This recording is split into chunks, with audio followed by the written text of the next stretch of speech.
The millionaire leaned back in his leather chair and laughed at the absurdity of the proposition, tossing a crisp $5,000 bill across the room. He watched her with a mixture of curiosity and amusement, expecting some kind of hesitation or shock, but instead, she smiled a slow, knowing smile that made him pause. Her eyes gleamed with a secret understanding, as if she already knew the outcome. He had always loved power games and challenges, especially those that tested the boundaries of wealth and influence. But there was something different about her, something that made him uneasy. She crossed her arms and tilted her head slightly, considering the offer in a way that suggested she was weighing far more than the money at stake. The room smelled faintly of expensive perfume and old books, a mixture he had always associated with people who had learned how to navigate the upper echelons of society effortlessly. He gestured toward the grand piano in the corner as if to invite her to speak French in front of it. Her lips parted slightly and she drew a slow breath, her posture poised and elegant as if every movement was calculated to leave an impression.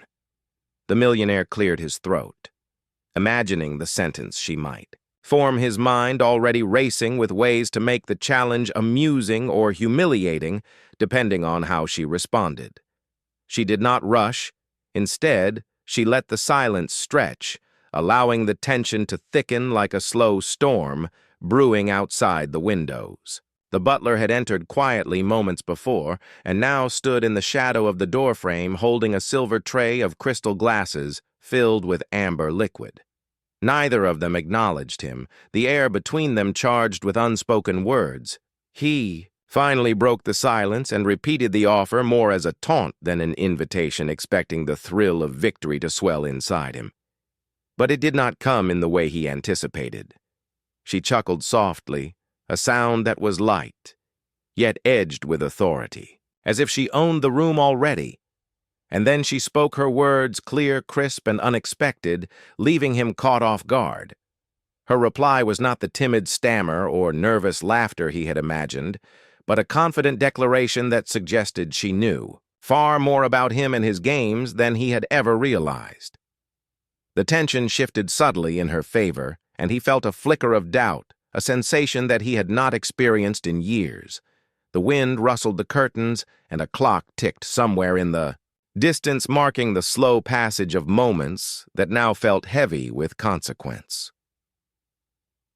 The millionaire sat forward, his fingers drumming lightly on the polished surface of the mahogany desk, trying to regain the upper hand. But the woman before him seemed untouched by his usual tactics. She shifted slightly in her chair, a subtle movement that carried confidence and poise, like a dancer ready to command the stage. Her eyes did not waver from his gaze, and he felt an unfamiliar tension twist through his chest.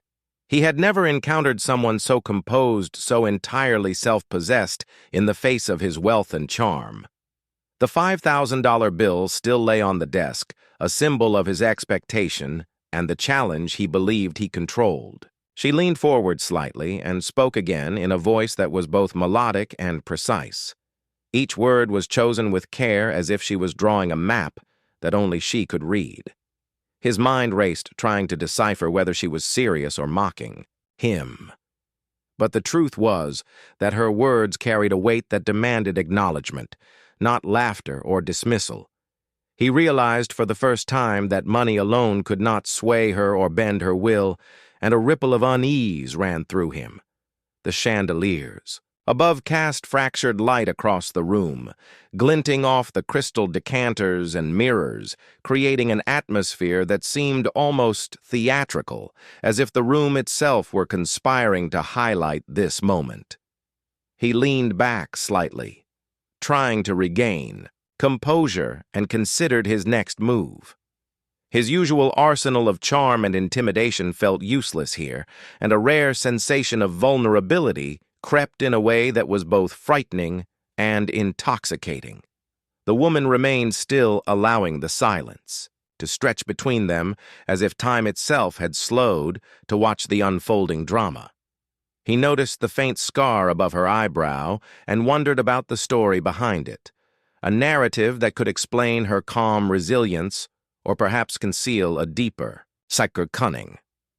He realized he had underestimated her entirely, and the thrill he had anticipated from the game now morphed into curiosity tinged with caution. She continued speaking her words, deliberate, clear, and often laced with subtle humor that made him question whether he was being tested on intellect, patience, or simply pride. He tried to interject, offering corrections or playful challenges, but each time she sidestepped his efforts effortlessly, leaving him more intrigued than frustrated.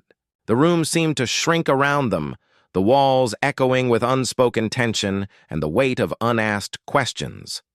He glanced at the $5,000 again and felt a strange dissonance, as if the money was no longer the point of the encounter, but merely a backdrop to a far more compelling negotiation of wit and will.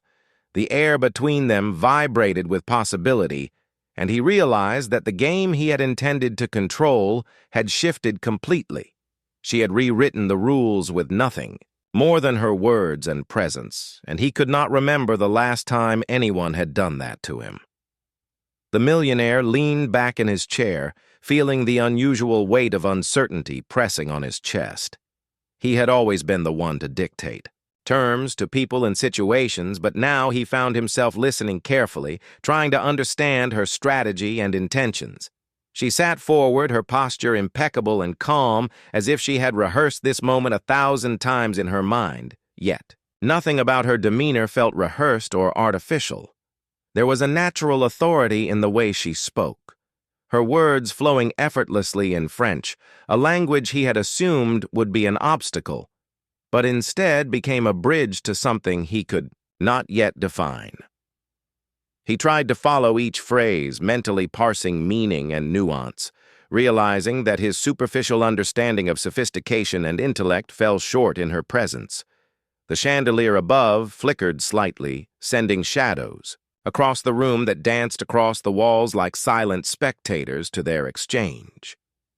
The butler had long since left the room, leaving them alone in an atmosphere thick with anticipation. He noted the calm precision of her gestures, the tilt of her head, the subtle movements of her hands, and felt an unexpected admiration stirring alongside the tension.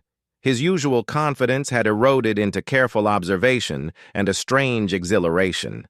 She continued speaking, her voice steady and deliberate, weaving humor, subtle warnings, and challenges into a narrative that revealed a keen intellect and a life lived with careful attention to detail.